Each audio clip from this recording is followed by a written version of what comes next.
Asin abadda.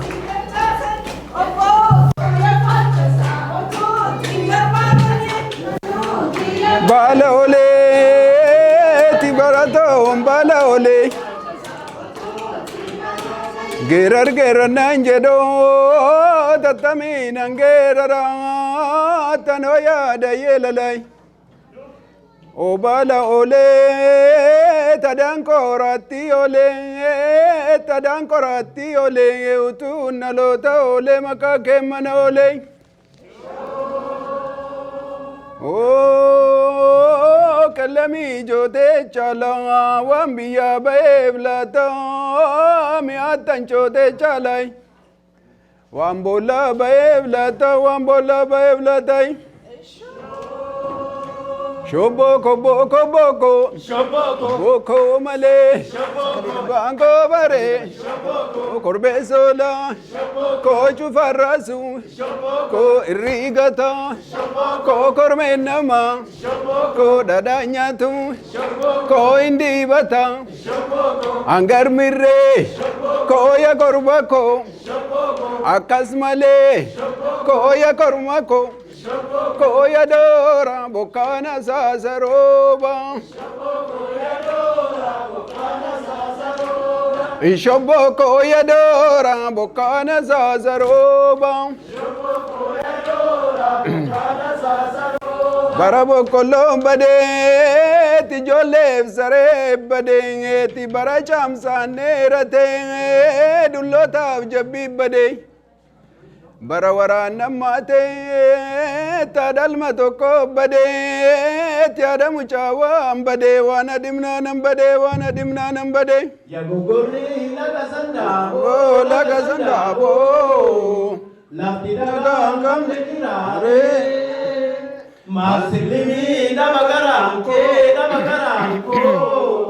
ugamale lafti do tamujirare Adamin bala ole tadankorati ole tutunalota ole makake mana ole meka raji ko dumamiti taftute rumamiti wadala fudamiti Shoboko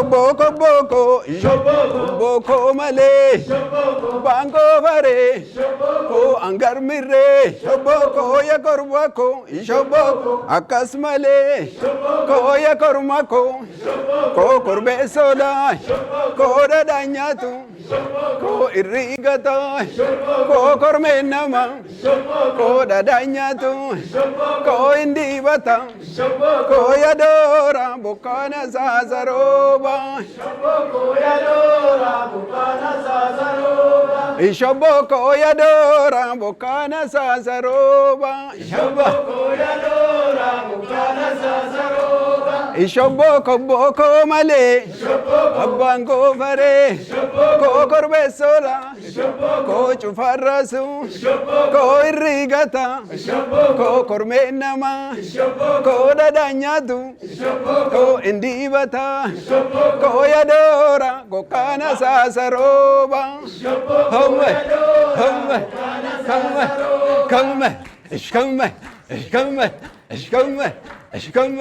Ishkamme akkuma argitanii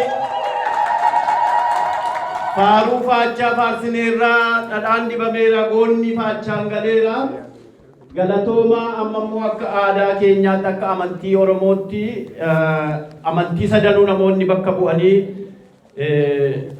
walgahii keenya kana yookiin immoo walitti dhufeenya keenya kana nuu eebbisanii nagaadhaanii waan qabnu akka waliin nyaannuu fi aadde Eertiraa namarraa obbo Lammii Shuunaa fi abbaa keenya ishee Xaliileessaa asitti waamu. Hallelujaa. Egaa innis dubbateera akka amantii keenyaatti jedheera.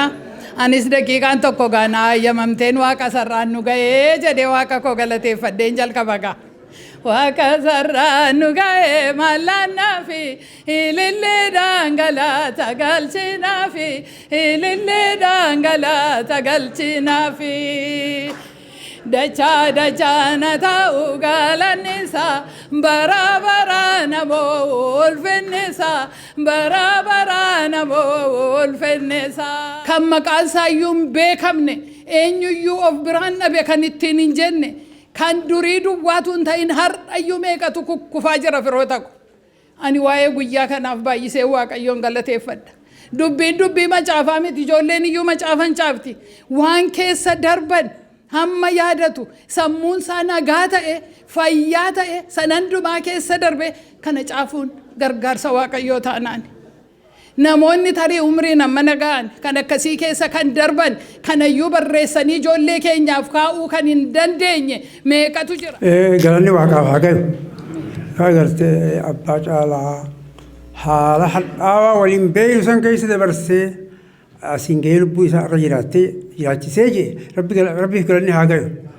Rabbiif galanni haa galu. Kun waan laafaa miti haala waliin beeyne gaa anaa fi isaanii haala hadhaawaa akkasiisan keessa bahanii qabsoo jalqabarraa kaasanii sagaafa warri biraa dhume summii nyaachisanii biraa dhume illeen isaa fi daawwiffaa daawwitis saylii takka keessa isa qofaa hafe. Abbaa caalaa immoo saylii isaatu nagaya hafe. Sahunda keessa bahee arra eegalii qabsoota baadiyyaa waan turreef hin jechuudha. Hanga gaarrattuu san keessa bahee as ga'uun isaa rabbii galanni haa ga'u jennaa rabbii galatoonfannaa jecha akkoolee addee Eertiraan jette sanii dhuga rabbii galatoonfatuu qabna. Rabbii laaftutti qabsoon arra as hin geenye hadhaas hunda keessa dabarsanii qabsoon arra sadarkaa isaa geessee jirti. Kanaaf waan gaarii jabaadha kuni jiraatanii kaayee arraan sana asin mul'atanii kana eebbisuun ammallee haa jiraatu umriidhaan haa jiraatu rabbiif galanni haa ga'uun ja'a.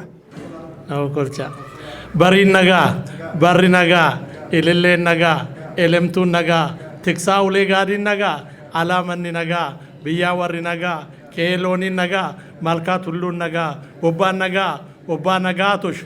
Haa eebbifamu Waaqayyo haa eebbisu.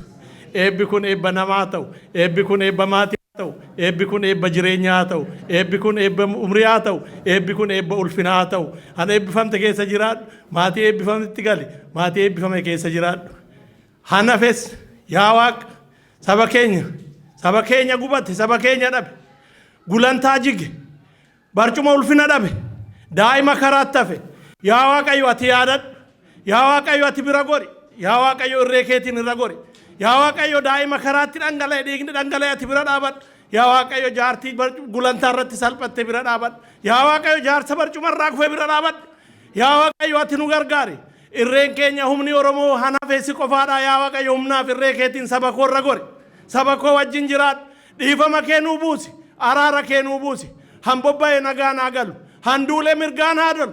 Handu'ee qabbana haa galu.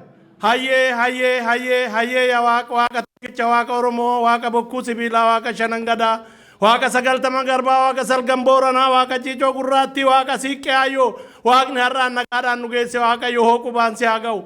Hooqubaan si haa ga'u. Han dhalate haa guddatu, han guddate haa bulu. Warra bulee eebbise ta'a, warra bulee eebbifame ta'a. Fayyaaf nagaa argadhaa, qe'ee nagaatti galaa. Fayyaa ta'a.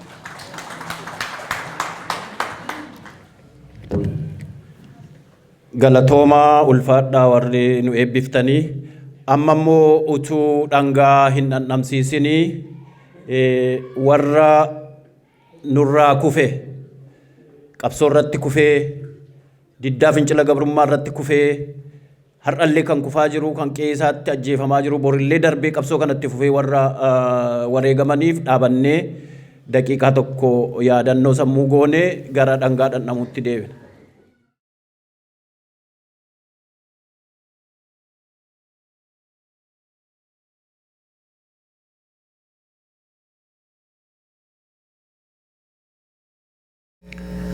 galatooma.